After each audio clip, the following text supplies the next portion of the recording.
नमस्कार विद्यार्थी मित्रांनो. तर माझ्या YouTube चॅनलमध्ये मी तुमचं सहर्ष स्वागत करीत आहे. तर तुमच्यासाठी एका महत्त्वपूर्ण विषयावरती व्हिडिओ घेऊन आलो आहे.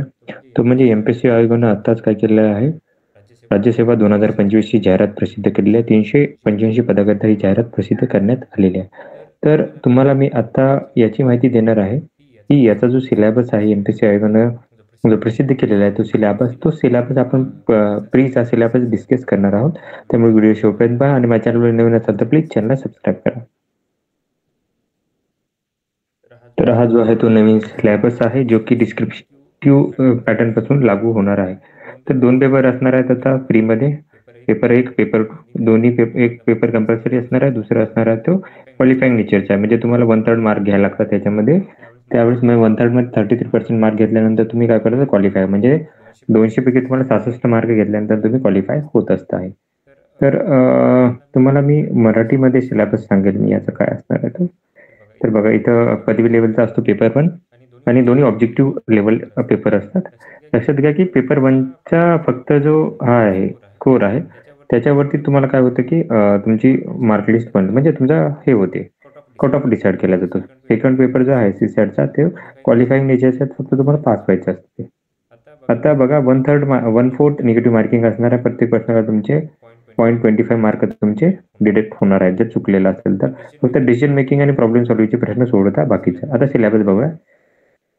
तर बघा पहिल्यामध्ये पेपरमध्ये बघितलं 200 गुण त्यामध्ये राज्य, राष्ट्रीय आणि आंतरराष्ट्रीय महत्त्वाच्या घडामोडी विचारतील. त्याच्यानंतर भारताचा इतिहास, महाराष्ट्र राष्ट्रीय चळवळ, महाराष्ट्राचा च्या भारासह तुम्हाला म्हणजे महाराष्ट्राचं तुम्हाला एक्स्ट्रा करायला लागेल. त्याच्यानंतर महाराष्ट्र, भारत आणि जगाचा भूगोल महाराष्ट्राचा.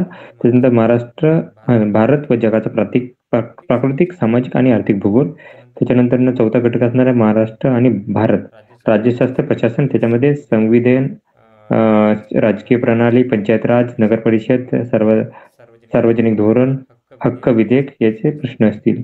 त्याच्यानंतर तुम्ही जर बघायला तर 5वा घटक असेल तर आर्थिक आणि सामाजिक विकास, शाश्वत विकास, दारिद्र्य समावेशन, लोकशाही, सामाजिक क्षेत्रातील उपक्रम इत्यादी असणार आहेत. त्याच्यानंतर 6वा घटक असणार आहे पर्यावरण, पारिस्थितिकी, जैवविविधता, हवामान बदल यावरची सर्वसाधारण प्रश्न तुम्हाला भेटतील आणि सामान्य विज्ञान असणार आहे. आता पेपर 2 मध्ये तुम्हाला बघा लक्षात घ्या की याच्यामध्ये जर पाहिलं तर डिसिजन मेकिंगचे जे असतात प्रश्न म्हणजे जर गणिताचे प्रश्न असतील त्याच्यामध्ये तुम्हाला आकलन असतं म्हणजे पॅरेग्राफ्स असतील तुम्हाला खूप सारे पॅरेग्राफ भेटतील. त्याच्यानंतर तुम्हाला काही संवाद कौशल्य, अंतर व्यक्तिगत कौशल्याचे प्रश्न असतील, तर्कशुद्ध तर्क आणि विश्लेषणात्मक प्रश्न असतील म्हणजे डिसिजन मेकिंगचे प्रॉब्लेमचे प्रश्न असतील.